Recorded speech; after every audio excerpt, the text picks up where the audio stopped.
Assalamualaikum warahmatullahi wabarakatuh. Waalaikumsalam warahmatullahi wabarakatuh. Sebelumnya saya mohon maaf Gus,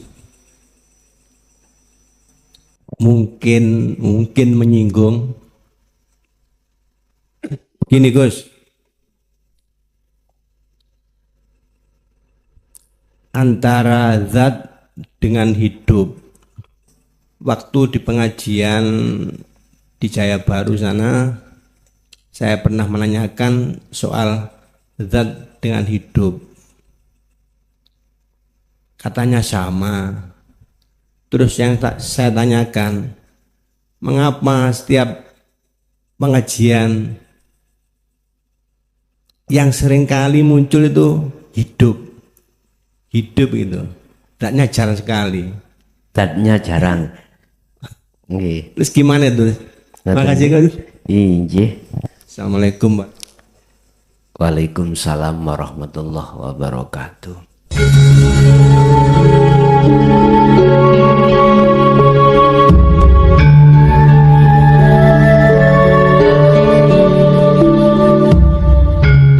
Salam. Ini pada tanggat Sirul Asrol ini ulah kangge nafi isbat agusnya. Intinya lah nafi isbat Sirul Asrol. Injih. Menawi meraktekaken di dalam syariat, misalkan kita melaksanakan sholat secara syariat. Niku mboten cekap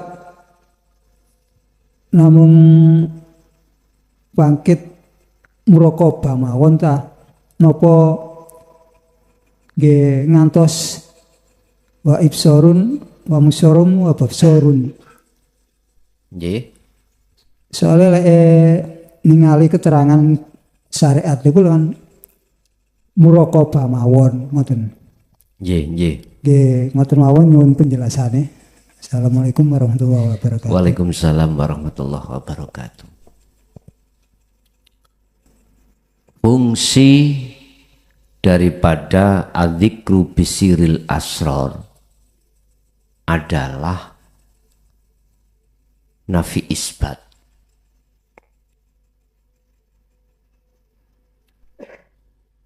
Tetapi kalau sirul asr itu sudah jalan, tinggal isbat. Bagaimana caranya hati itu hanya beriman pada Allah atas segala sesuatu. Mohon maaf saya tidak mengurangi rasa hormat. Di dalam fatwa-fatwa ketika saat di syariat. Di syariat mengatakan yang mencabut nyawa adalah malaikat Israel. Itu tidak ada perbedaan dengan kita dipaksa untuk beriman. Yang mencuri sesuatu itu adalah pencuri atau maling. Si A, bukti ada, saksi ada kalau si A yang mencuri. Kita ditekan untuk beriman, yakin yang mencuri adalah si A. Saya tidak menyalahkan hal itu karena kita pada saat di ahli hijab pelajarannya gitu. Apa? Memandang dari sisi makhluk. Setuju mboten niki? Sampeyan mau bicara tidak setuju nggak bisa. Karena panjenengan juga pernah ngalah.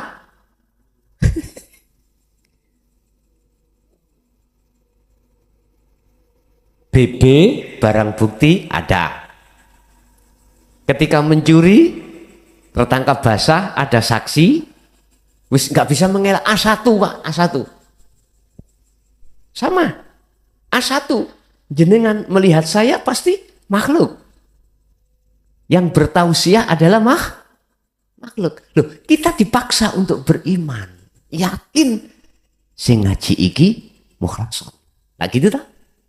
Loh, ini pengalaman pelajaran kita ketika dihukum syariah.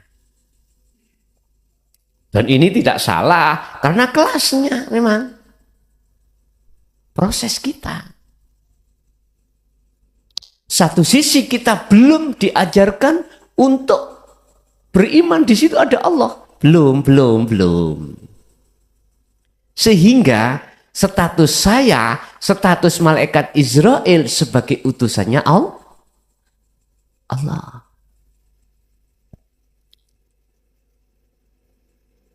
Israel bisa mencabut itu karena diutus Allah. Iki sik mending, Pak. Sik mending. Iki mulai ada perjalanan yang lebih baik nanti kelasnya. Bapak Ibu, inilah yang kami maksud zona di mana hati ini masih belum bisa beriman pada Allah dengan murni. Sampai ingat Gus Ja'far itu? Iki murni Allah, murni Allah. Murni. Allah tidak kecampuran, murni. Paham ini? Ini kalau kita belum menerima ajaran dinul haq, ndasi pecah, Pak. Pecah. Langsung mendapatkan pengajaran makalah seperti itu. Sama, nggak ada bedanya dengan al-halat. Ana al-haq, ana al-haq. Gak jauh berbeda. Memang Pak, Allah itu murni. Apa itu Allah? Murni. Artinya Allah tidak pernah berserikat terhadap apapun. Loh, ini nek tarafnya sudah memegang sirul asrar, ada di situ, Pak. Lah, kita masih di alih hijab, nggak bisa menerima makalah pengajaran seperti ini. Belum bisa.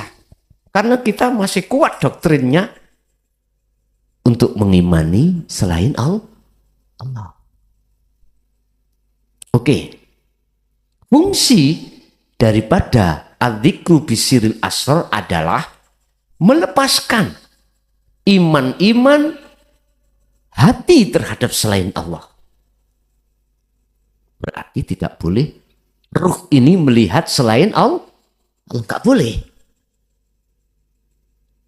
Jadilah seperti minyak gembul dengan air. Tapi enggak bisa campur.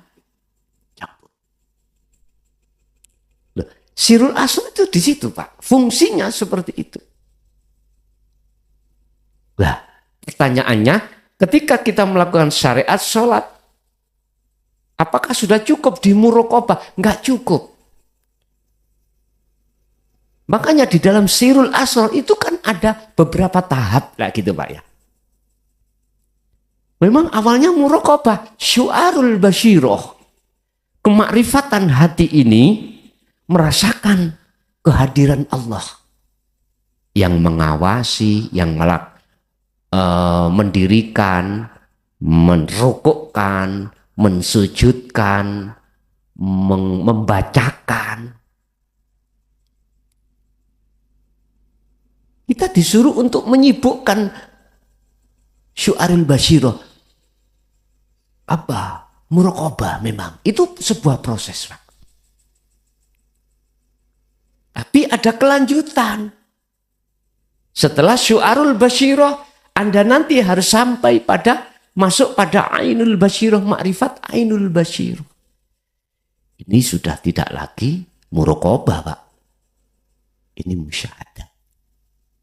Berarti panjenengan didudukkan Allah di makom musyahadah, makom liqo pada Allah. Otomatis antara yang merasakan dan yang dirasakan itu adalah ahad. Aku dan kamu sama. Bukan berarti ada dua proses, mboten nggih. Ono aku, ono Allah, bukan itu. Bahasa sama itu bukannya ada dua rangkaian, enggak. Makanya detik-detik di Makrifat Ainul Basyirah itu kan bahasa makolai Syekh Ibnu Athaillah kan la ibsorun wa mubsorun wa basorun, gambarane kalimatnya tidak ada yang melihat dan yang dilihat, tidak ada mata untuk melihat. Pertanyaannya, terus di situ isim apa? Namanya apa? Oh sudah, berhenti. Itu yang terjadi adalah kedamaian hatimu. Ketentraman jiwamu, jiwa yang damai di situ. Wis tidak bisa kau urai. Misalnya kula urai, kau akan bersanding dengan hakul basyirah. Bicara iman, hatimu sudah tidak beriman selain Allah. Sehingga sudah tidak menyebut Israel, sudah tidak menyebut mukhlason, tidak menyebut angin. Hati maksud saya, tidak ada nama-nama apapun, tidak ada di dalam hati. Cuman bahasa dohir, lesan dohir, ada nama-nama. Kalau dia ditaruh di khawasul khawas oleh Allah, dohirnya mengatakan Israel, Pak.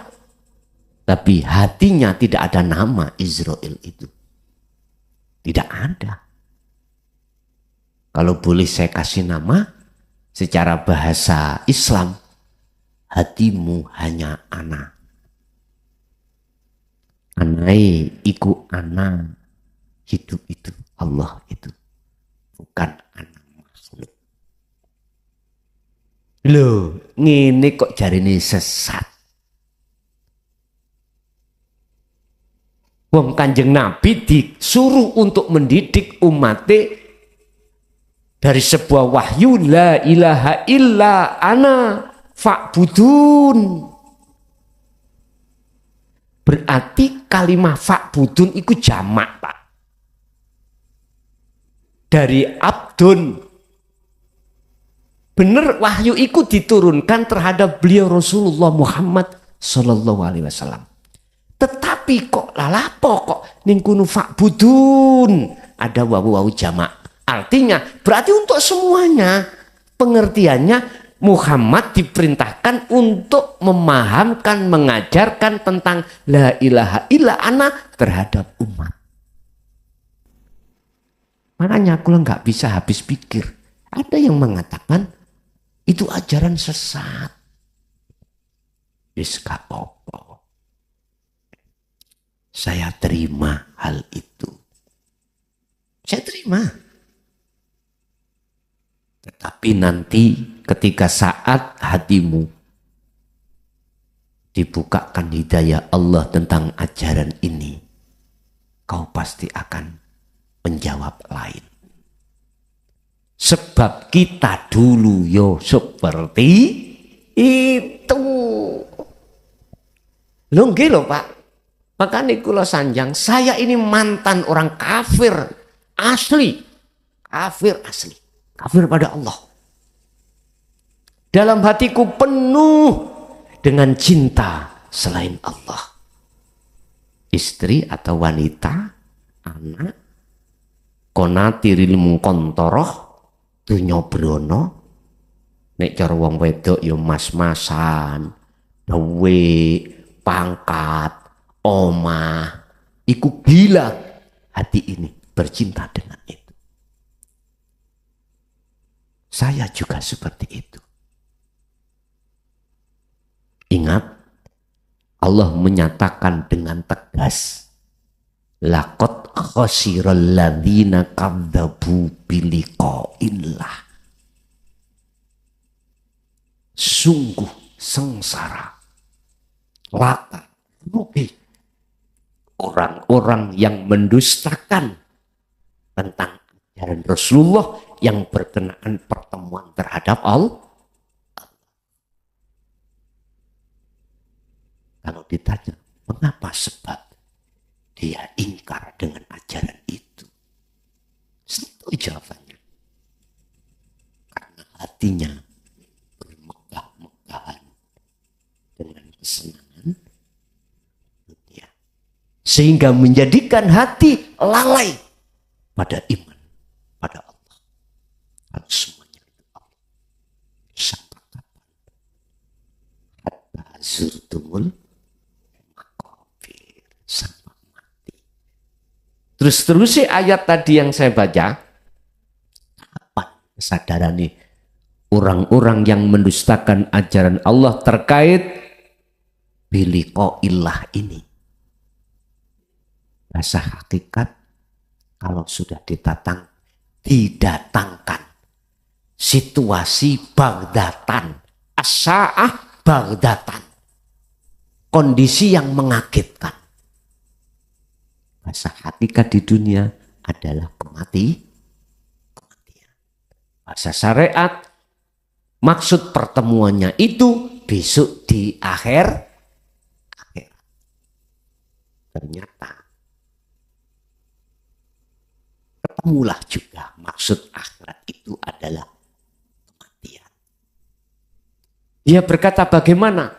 Aduh, sengsara ingsun, celaka kita.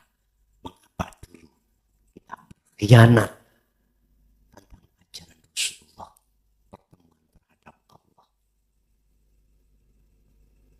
Waqala aidan, ya Allah kembalikan aku ke dunia sesaat. Saya akan bertobat dan mengikuti ajaran Rasulullah ini. Apa yang terjadi? Jawabannya ayat. Sudah. Kau kukasih kesempatan di dunia. Lewat utusanku untuk menyampaikan kebenaran ini kau tolak. La yu'minun, kau tidak percaya. Ya sudah. Percuma kau menggetuni. Apa menggetuni bahasa Indonesia? Menyesali. Percuma kau menggetuni atau menyesali. Apabila matahari terbit dari barat, pintu tobat sudah tertutup. Itulah paribasane. Jadi Bapak, tak cukup kita di muraqabah lewat su'arul basiro. Teruskan Pak, teruskan muraqabah itu, teruskan. Nanti jenengan ada momen sendiri dilih Allah di ainul basiro. Aku yakin seperti, ingat, saya ja'alullahu ba'da usri usra. Dengan patuhnya sampean kali kula atas proses ajaran Allah ini, ridho akan ketetapan Allah, susah terlebih dahulu yang kita alami, baru nanti akan bersenang kemudian. Maksudnya kita akan menemui momen di mana kita ditaruh di ainul basiro. Sing penting terus numpak sak mampu baca. Aku yakin kok nanti pasti akan dimusyawarahkan. Nggih. Wonten melih ada lagi? Monggo. Assalamualaikum warahmatullahi wabarakatuh. Waalaikumsalam warahmatullahi wabarakatuh. Derek tanglet Gus nggih. Nggih. Masalah zikir nggih. Kadang kula nggih enggal derek pengawasan niki ya. Mana yang lebih afdolnya ya, antara zikir 1, 2, 3, 4 itu, terus yang selama ini saya perbanyak sholawat gitu ya, banyak membaca sholawat yang ulama ada para habaib perbanyaklah baca sholawat gitu ya. Mana yang lebih afdol antara sholawat sama zikir 1, 2, 3, 4 itu? Ngaten nggih? Nggih. Matur nuwun. Assalamualaikum warahmatullahi wabarakatuh. Waalaikumsalam warahmatullahi wabarakatuh. Kalau menjawabnya saya di kacamata syariat loh ya Pak Bu, antara zikir 1 dan 2, syariat itu enggak mengenal 3. Kacamata syariat enggak mengenal zikir sirul asror atau zikir yang tahapan 3 dengan fana'u zikri yang tahapan 4. Mboten mengenal. Kalau saya melihat dari kacamata syariat, antara zikir la ilaha illallah sebagai zikir jahar kali Allah di dalam hati, ini khilaf. Artinya khilaf, ada 2 pendapat. Ada yang mengatakan sesuatu yang paling utama di mata Allah adalah zikir. Afdalu dzikri fa'lam annahu la ilaha illallah. Ada pendapat yang lain, lewat sholawat, karena kau tidak akan bisa sampai ke Rasulullah pada Allah jikalau tidak ke Rasulullah. Kau tidak akan bisa ke Rasulullah manakala kau tidak membaca sholawat. Sebab jangankan kita, Allah pun bersolawat. Innallaha wa malaikatahu yusholluna 'alan nabi lan sak terusé. Saya tidak ngentai pendapat yang ada di sini. Ndak. Ngertos ngentai nggih. Cara bahasa luar Jawa sana ngentai kok Pak. Bahasa Indonesia nih.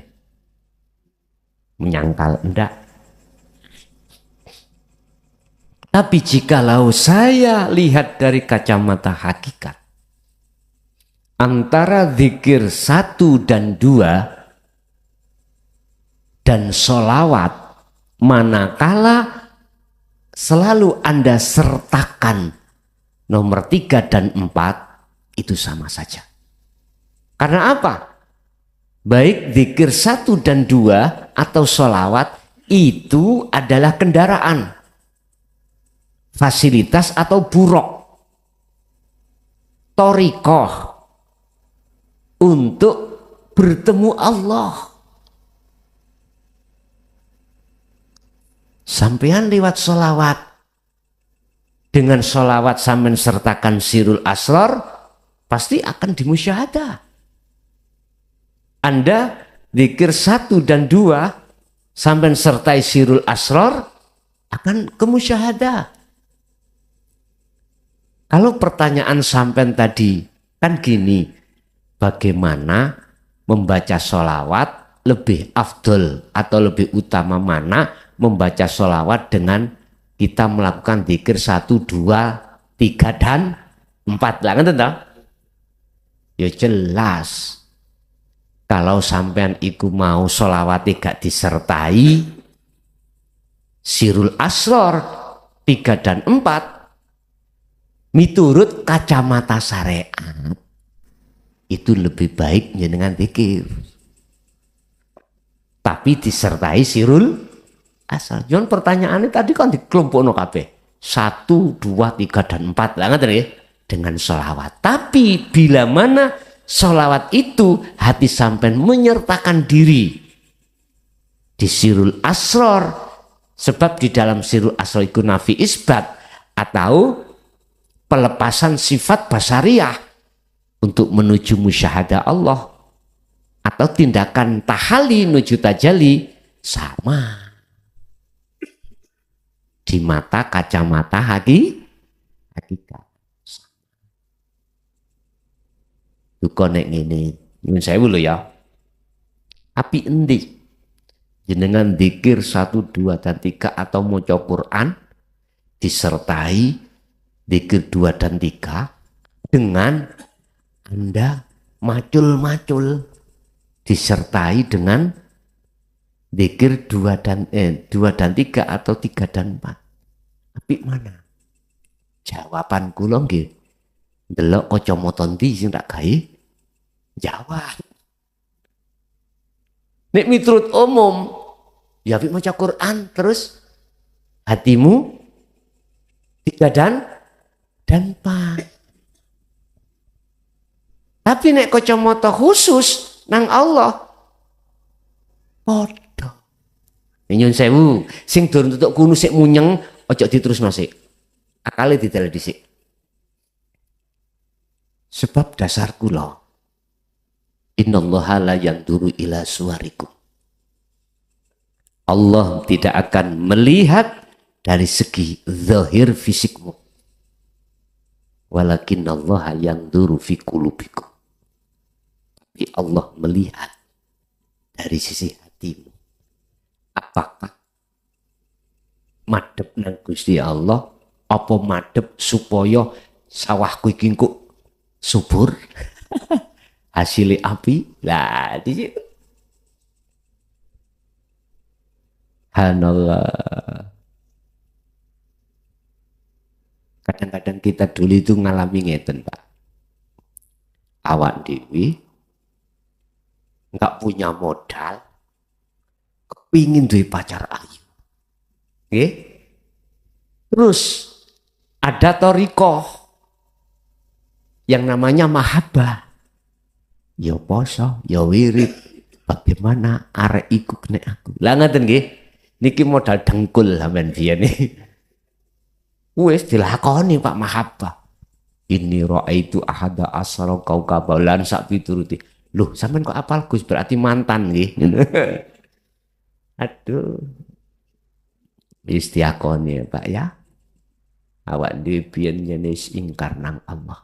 Duh, di situ pasti akan mengambil satu kesimpulan yakin sebab aku riyado poso ambek mirit akhirnya kementil nang aku kau ketok aku golek ya aku ngomong nang bapak nih Pak aku nek gak dirabekno Kang Son wani bunuh diri.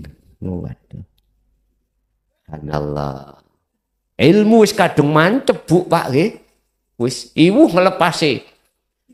Wis akhirnya bercintalah hatiku dengan sifat jamalnya makhluk. Padahal itu sifat jamalnya Allah. Akhirnya saya dihukumi hatiku telah menyekutukan Allah. Tak kerasa. Makanya kula sanjang saya itu mantan bajingan. Mantan bajingan. Orang-orang yang mendolimi Allah. Subhanallah. Nek sampeyan gak rumangsa dadi mantan, ya tuko. Kula ni ngomong kula piyambak. Bapak Ibu hadirin dados Bu, niku akan sama manakala jenengan iki juga menyertakan dzikir 3 dan 4. Barulah nanti jenengan mengatakan innallaha wa malaikatahu sesungguhnya Allah juga bersolawat pada Muhammad. Ngaten niki. Injih. Wonten melih ada lagi sampean sing sabar Pak ya. Ngaji niki empun ningali jamaah sedikit dan banyaknya. Kabeh iku ono prosese Pak. Kabeh iku ono proses. Tulung ae. Sesuk mbok menawi rejane jaman. Jenengan nek diparingi panjang umur. Ya. Rejane jaman iki nek gak muat ya nek dilebarno kok ayo kerja bakti. Paham nggih kerja bakti? Mbok kudu ngresiki apa supaya nyaman. Tamu-tamu Allah itu jamaah itu nyaman. Is tetap jenengan harus lepas hati dari pendelengan terhadap makhluk. Kula niku ngeten Pak. Kula duwe teori filosof ngeten. Umpama kula dadi pitik babon mending ngkremi ndok telu tapi dadi pitik katimbang ngengkremi 20 buan kabeh. Paham maksud kula nggih? Aku ya tak sabar, jenengan ya sabar. Sabar dalam arti belajar ridho dengan ketetapan Allah per detik, per kondisi. Isoke kita sabar. Ayo bareng-bareng. Iki belajar nonton. Imane mung dateng Gusti Allah. Mungkin kula contohno kene pas kula dingklang uman apa? Lah, uman nggih dingklang udan kaya apa tetep kula belani dari sisi hablum minan nasi. Tapi kula sendiri tidak mau tahu jenengan datang apa enggak, itu bukan persoalan saya. Bukan persoalan saya. Saya juga tidak mengharapkan jenengan selalu teko. Ndak Pak, hak mboten. Kalau jenengan tak jaluk selalu teko, lha apa ada di streaming. Live nih lho Pak. Secara nggak langsung adanya streaming atau live ini nalangi, jagani, bahasa Indonesia apa? Menalangi, menjagani, jenengan sibuk ya, menyiapkan jenengan sibuk di rumah nggak bisa hadir, akhirnya bisa mengikuti di rumah. Duko sambil ngai kerupuk, duko sambil yugane awake panas uru-uru. Sebab repot jenengan kemanten anyar. Loh, di situ kan bisa disiasati. Oh ngantuk nggih. Ning kono ning omah ngarakno ngantuk. Nggih jane kula kan nate sanjang. Sampai nek gak iso tilem, angel turune, gak usah tumbas CTM. Sampai nyetel ae ngaji niki engko lak sampean diuru. Lho nyane keturun temenan, Pak. Lho nggih. Lho estu. Justru tidur sampean sok kadang terbawa, ngajine terbawa dalam mimpi. Lha iso uga ngoten Allah bikin seperti itu. Lebih baik seperti itu daripada sampean ajenge turu mbek bojo ghibah. Ngomong persoalan orang lain. Iya, aku roh. Dek itu ku kulkas iku utang. Lah apa ngurusi wong liya utang kulkas? Lah karakter hal yang seperti itu sudah bukan zaman kita, Pak. Sudah kita tinggalkan. Ya. Kita bicara ngoreksi pribadi orang lain itu sudah waktunya sudah kita tinggalkan. Kita harus mengkoreksi diri kita masing-masing. Di zaman ini seperti itu. Sehingga dengan begitu nanti kita akan belajar selalu husnudzon. Selalu ridho dengan apa yang ditetapkan Allah berupa takdir yang dihadapkan. Apa sih abote umpama ngene, alhamdulillah tanggoku iso tuku kulkas, sesuk aku iso titip nek besaran niku ndeleh iwak daging nang pleser. Lah enak to ngoten. Wow, utang.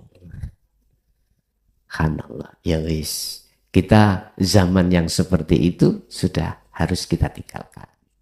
Niki sing kula maksud adalah koreksi diri itu lebih baik daripada koreksi orang lain. Nggih, wonten boleh monggo menawi wonten. Assalamualaikum warahmatullahi wabarakatuh. Waalaikumsalam warahmatullahi wabarakatuh. Sebelumnya saya mohon maaf Gus. Mungkin menyinggung. Begini Gus, antara zat dengan hidup, waktu di pengajian di Jaya Baru sana, saya pernah menanyakan soal zat dengan hidup. Katanya sama. Terus yang saya tanyakan, mengapa setiap pengajian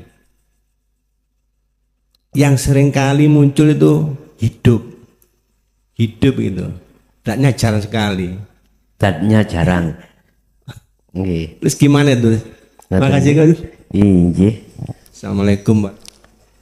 Waalaikumsalam warahmatullahi wabarakatuh. Zat dengan hidup itu sama dalam arti substansinya, pengertiannya. Walaupun beda bahasa. Kalau bahasa Quran alladzi, bahasa Quran alladzi, oleh karena jenengan kali kula niki orang Indonesia atau orang Jawa, malah kadang saya mengatakan urip, lebih banyak hidup.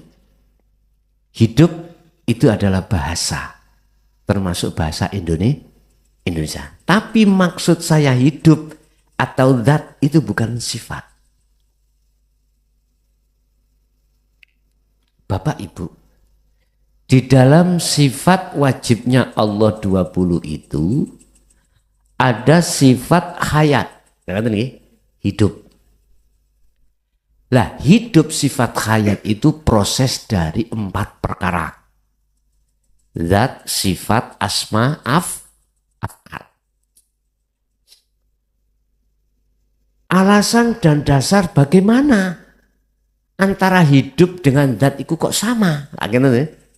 Padahal hidup itu katanya proses dari manunggaling zat, sifat, asma, af'al. Ngeten Pak. Yang ku maksud hidup, yang ku maksud zat, itu bukan sifat, bukan asma.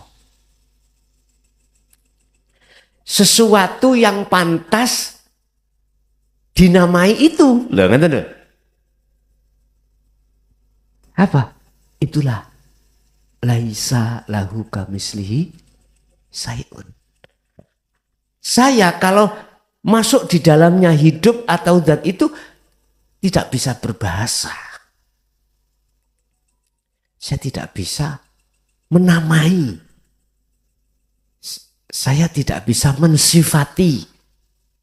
Saya tidak bisa menggambarkan atau mengkalamkan.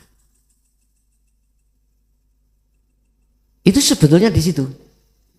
Sehingga bahasa sederhana saya, biasanya yang saya katakan, Allah adalah nama, kita harus kenal yang memiliki nama Allah. Yang kami sebut sebagai zat atau hidup. Zat dengan hidup, sing tak maksud hidup itu bukan sebuah sifat. Zat juga begitu, bukan yang saya maksud sebuah nama, bukan. Bukan. Jadi zat, sifat, asma, af'al memang benar. Kumpule petang perkara disebut sifat hayat. Nah, sing ku maksud bukan sifat hayatnya. Yang dikatakan wujudnya Allah bukan itu. Sesuatu yang saya tidak bisa berucap. Terus dengan apa kita membuktikan? Barulah kami jawab dengan proses, dengan rasa. Rasa ini akan masuk menggiring kita terhadap yang sebenarnya. Apa sih rasa iman? Dengan iman ini akan menjadi ihsan manakala sudah sampai pada muraqabah, bahkan ke musyahadah.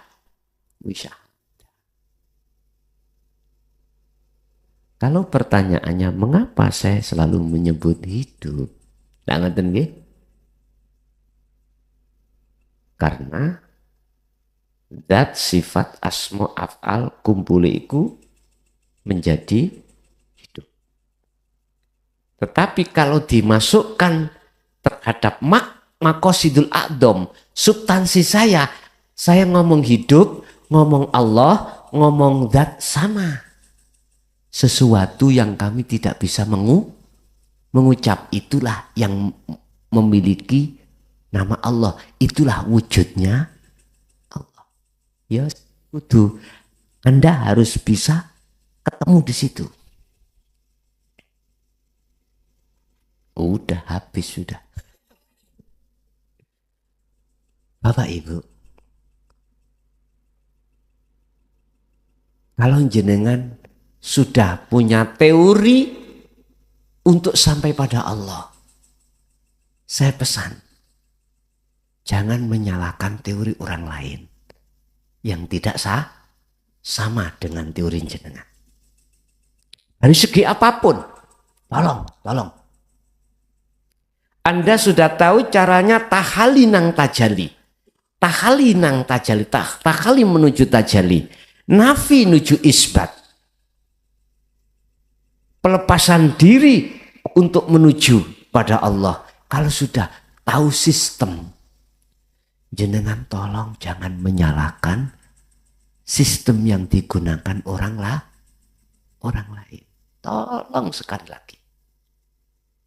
Sebab untuk menuju angka 10 bisa 8 tambah 2, 7 tambah 3, 5 tambah 5, 5 kali 2, bisa untuk sampai pada angka 10. Jikalau Anda masih menyalahkan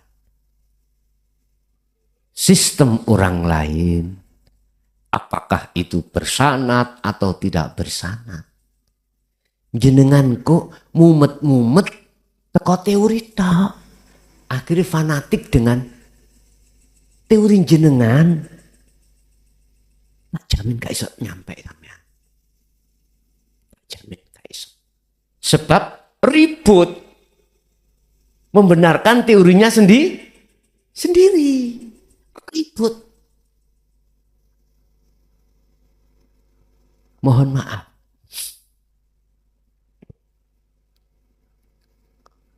Saya hanya memberi pendapat mawon, ya.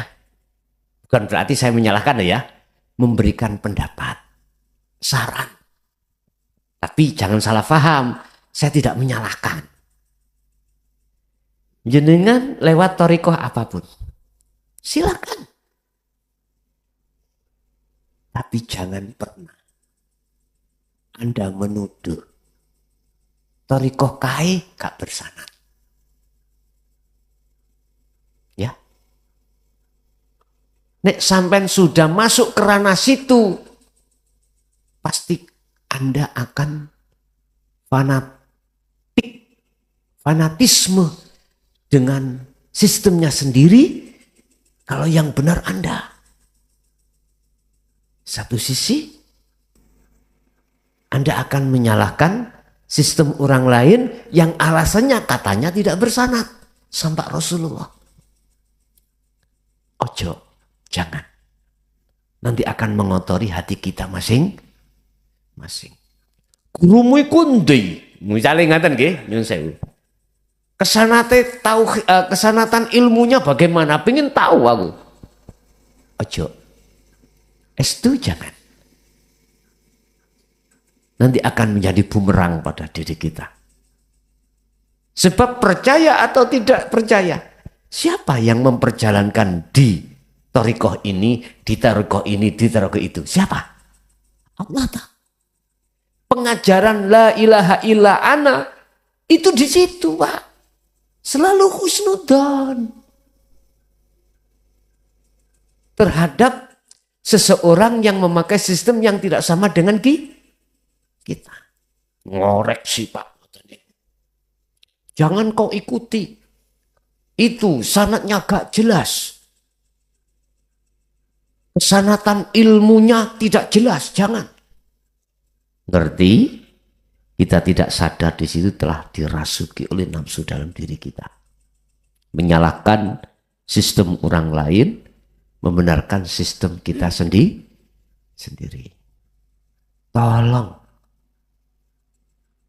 hargailah pendapat orang lain. Tolong hormatilah sistem orang lain sekalipun itu tidak sama dengan kita. Tolong.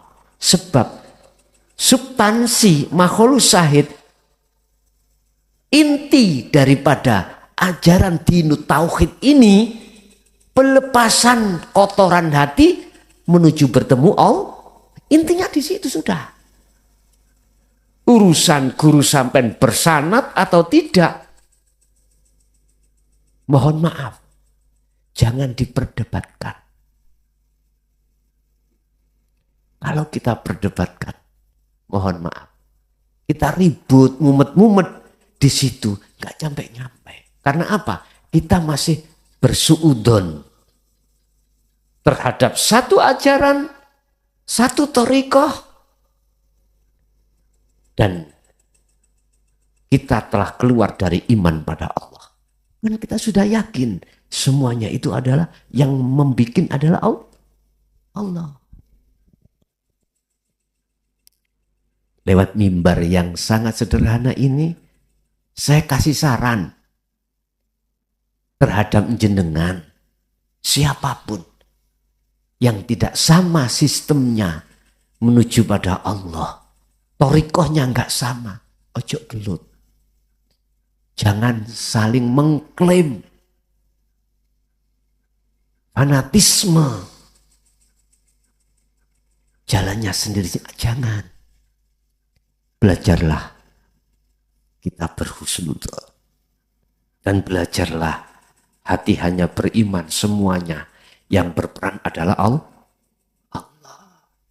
Lupa bahayanya kalau kita masih hanya ngaji tok di situ.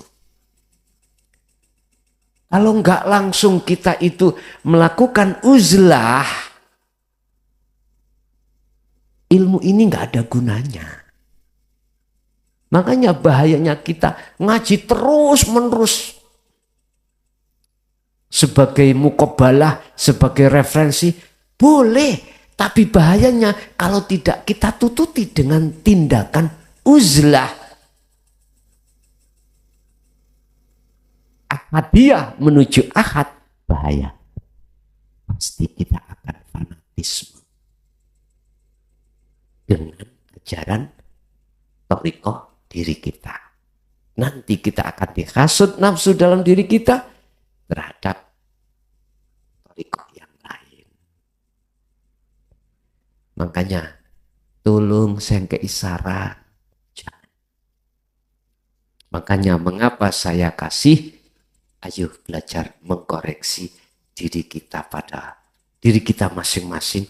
Sudahkah hati ini telah melaksanakan tahalli menuju tajalli? Wis ben arikh nafsaka minat tadbir. Wis ta iku urusane Allah. Kita jangan masuk pada ranah itu. Iku urusannya Allah.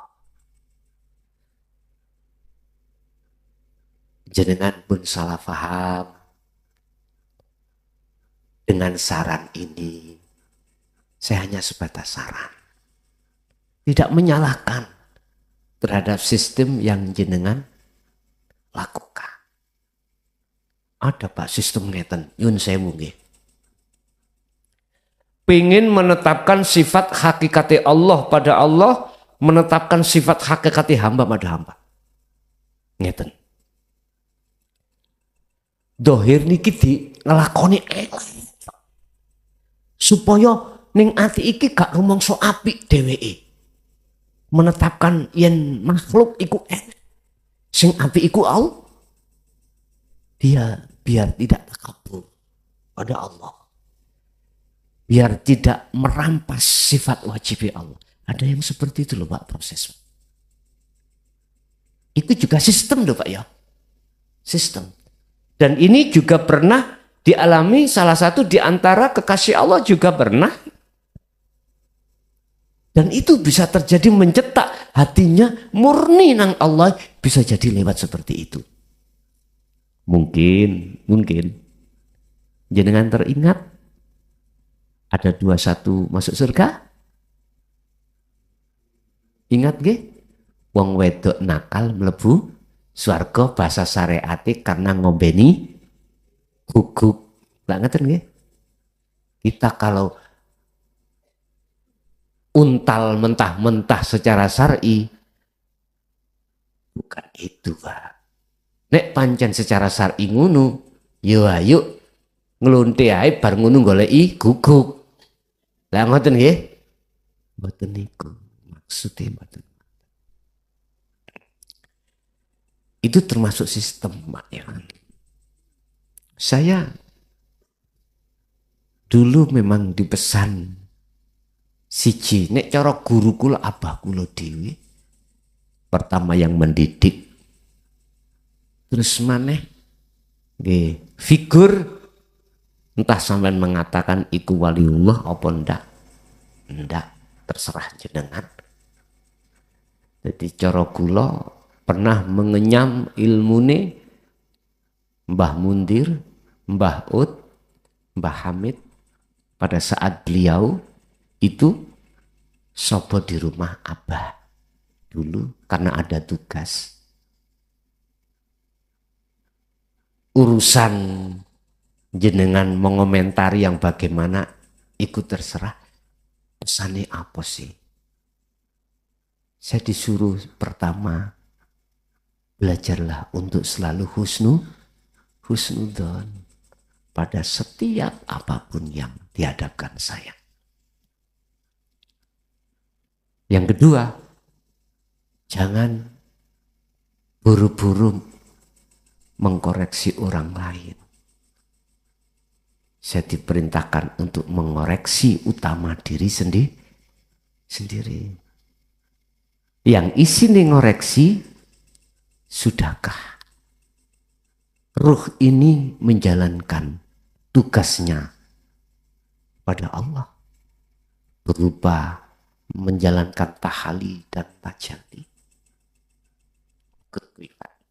Pelajaran ini mboten kata-kata kayak ngenten iki kaya cara kula ngaji wis nek umpama ditumpuk ngono wis gak ono batese lak ngoten ya.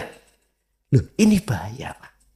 Manakala tidak diikuti tiap saat dan waktu kita menjalankan proses nafi isbat.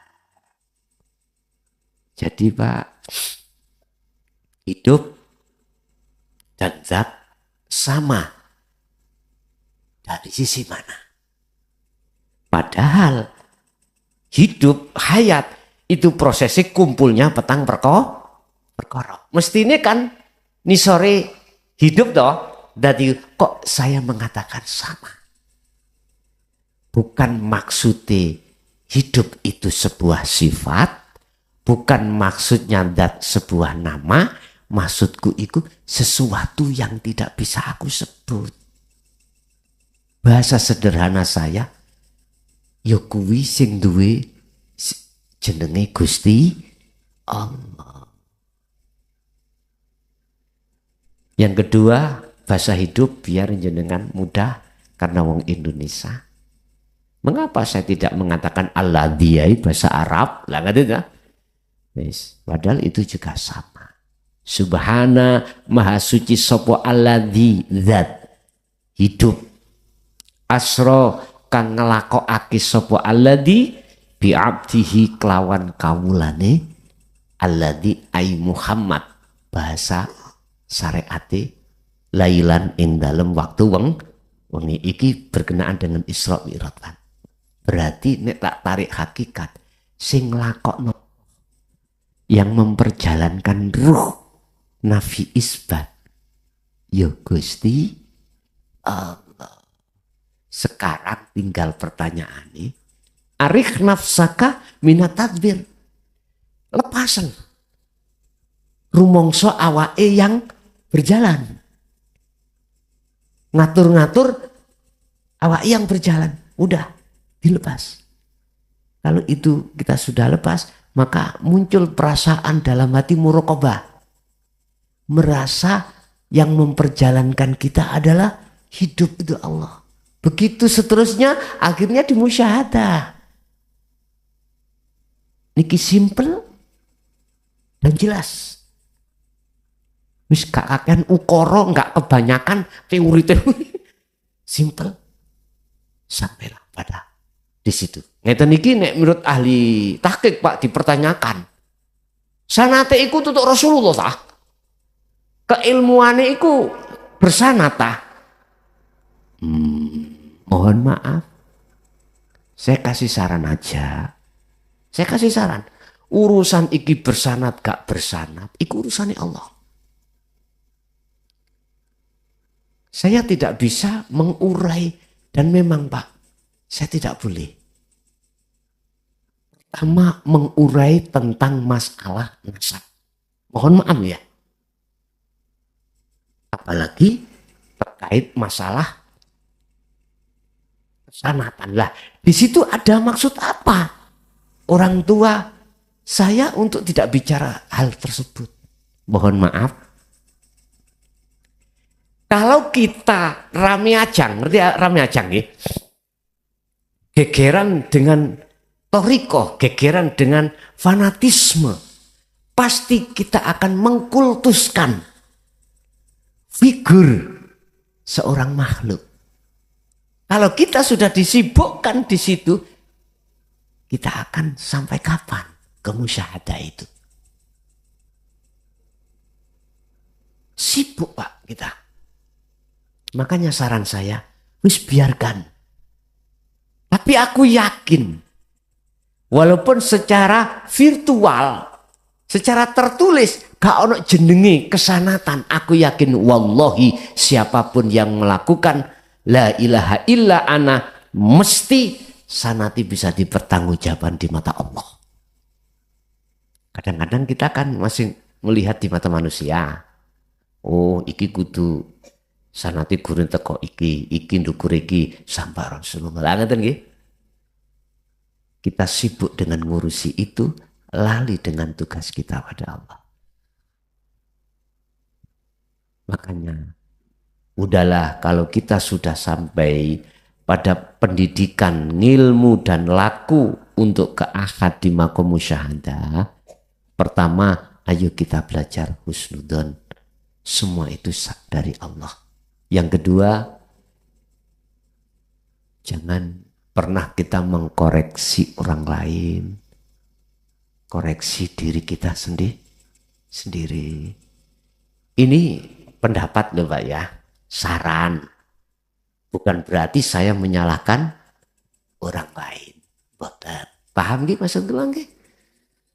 Sebab kula piyambak nggih eling dawuh-dawuh ingkang para sepuh mengatakan belajarlah untuk husnudzon, belajarlah untuk mengkoreksi diri, belajarlah untuk iman hanya pada Allah.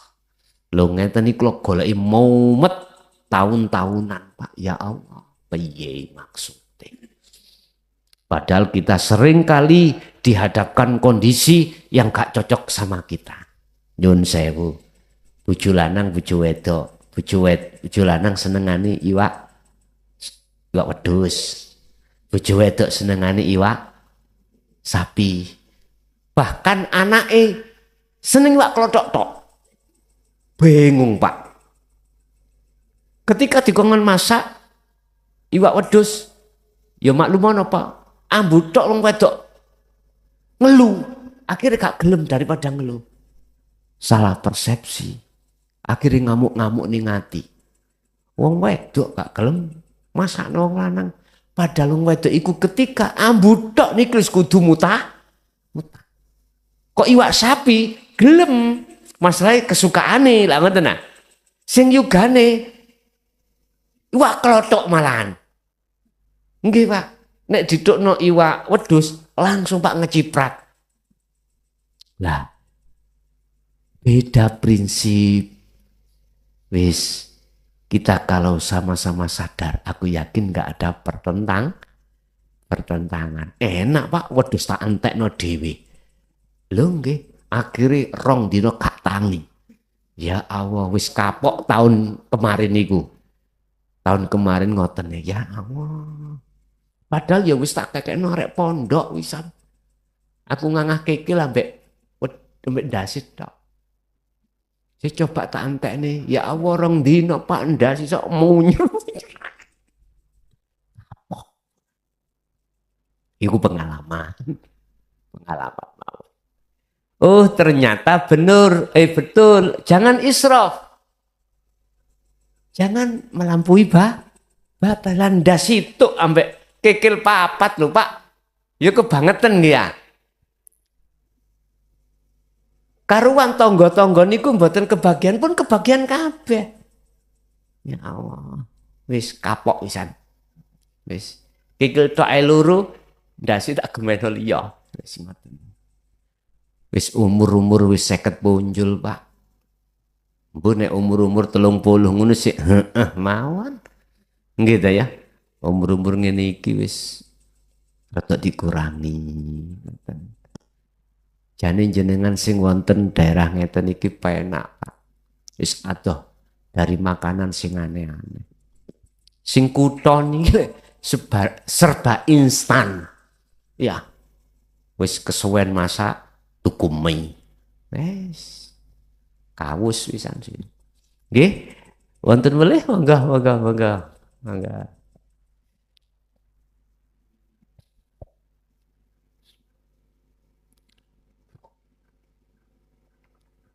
Sampun Pak? Nggih. Bapak Ibu hadirin rahimakumullah. Sekali lagi saya belajar untuk menghormati semua pendapat orang lain. Bagaimana saya meletakkan bahasa ataupun pendapat sekiranya tidak menyinggung pendapat yang tidak sama. Mohon maaf, saya mulai dulu belajar di situ. Bila mana ada sesuatu yang tidak berkenan, kami mohon maaf yang sebesar-besarnya. Dan mudahan semua apa yang telah diberikan Allah ini senantiasa menjadi cambuk hati kita masing-masing, supaya ilmu itu betul-betul bermanfaat terhadap kita dan anak putu kita ila yaumil qiyamah. Lahumul Fatihah.